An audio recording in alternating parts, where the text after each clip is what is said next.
Hi everybody, Dan here. I want to talk a little bit more about win-win negotiations.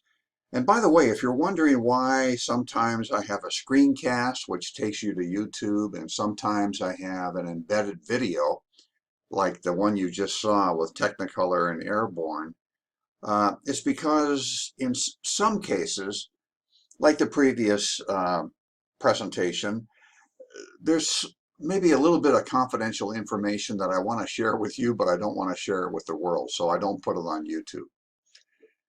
This is a screencast, and you get a bigger window. I think it's probably easier for you to follow. But that's why sometimes I don't do a YouTube screencast.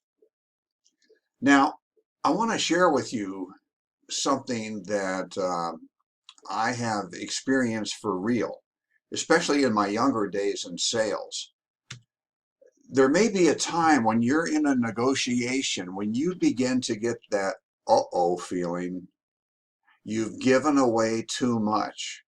You're in the final stretch. You're about to sign the paper, and you've realized you've just been taken, or you've given away too. Maybe not taken, but you've given away too much.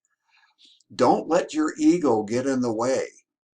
It may be time to back out. And you could even use this as a ploy. You could tell your counterpart, hey, you are good. You are an excellent negotiator.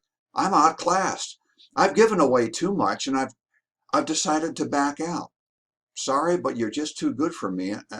I'm glad I realized it before I signed the agreement. Well, what is that other person going to think? They want to keep you in the game. They want to keep you at the table, and they might start giving you some value of their own or some value back. The true meaning of a win-win negotiated settlement is where the agreement reached cannot be improved for either party by further discussions. Then you know, or you have a pretty good idea, that it is a win-win.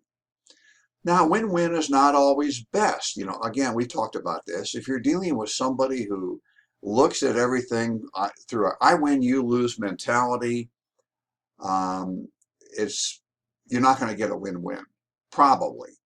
Although you can try for it, you can try to establish rapport, etc., etc. And let's say you're negotiating with something that is a commodity and all you care about is price and there's no relationship involved. Win-win is not appropriate. I don't believe compromise is win-win. And there seems to be a universal feeling that you have to compromise. Both sides have to compromise in order to get a win-win. I don't think that's true. Here's a good definition of compromise: a settlement of a dispute in which two or more parties agree to accept something less than they originally wanted. Now, how is that win-win? Now, you might be thinking, well, Dan, we have these goals, but we have to back off of these goals and get real. Well, maybe not. Again, we want to reach a point where no further discussions can improve our win-win solution. I think compromise is vastly overrated. It should be your absolutely last choice, not your first, and only if there is no other way out. If somebody demands a compromise, this is the time to probe their interests, not to give in, not to give that compromise. Now, preserving the relationship is not always win-win. For example, the relationship with your boss is very important. But if you're getting the short end of the stick over and over again, then you need to think through how the other side perceives you. And it might be better to redefine that relationship. In other words, if you're always giving in to preserve the relationship with your boss or with your very important customer, they will not respect you. Another thing that I think I want to point out, because I've learned this from experience, taking more time does not always work. In fact, many studies say that. Extra time does not necessarily make that much difference to the quality. Dr. Lucas, in one of his videos, in his compromise videos, says that sometimes taking too much time can lead to an exhausted compromise, which is not win-win. I know from my sales experience that my counterpart may have all the time in the world, but I never did. Now, sometimes they didn't, and that was good. That was good for both of us because I never had the time in sales. But let's say you're negotiating with a buyer and he or she is salaried and there's no, you're talking about next year or something like that. The salesperson wants that sale on his quota now, and that buyer really is under no urgency to come to an agreement. So they can use time as a weapon. Some of the ways to get a win-win is, of course, asking smart questions. Now, we know that from our previous reading and videos. The more you know about the interests of your counterpart, the more you'll be able to put together a satisfying package. And this will save you from having to strip away value and by making these concessions, these unnecessary concessions. We do want to play fair. I think we have to tell our counterpart across the table about our goals and interests, a little bit about our goals, but a lot about our interests, so that they better understand how they might not only meet their needs, but ours as well. So we can't BS them. We don't want to be untruthful, because they're gonna if it's a true win-win search for a solution, they're gonna take us at our word and come up with suggestions that meet the interests we have told them about. And if we have been BSing them, we're not going to accept their solutions.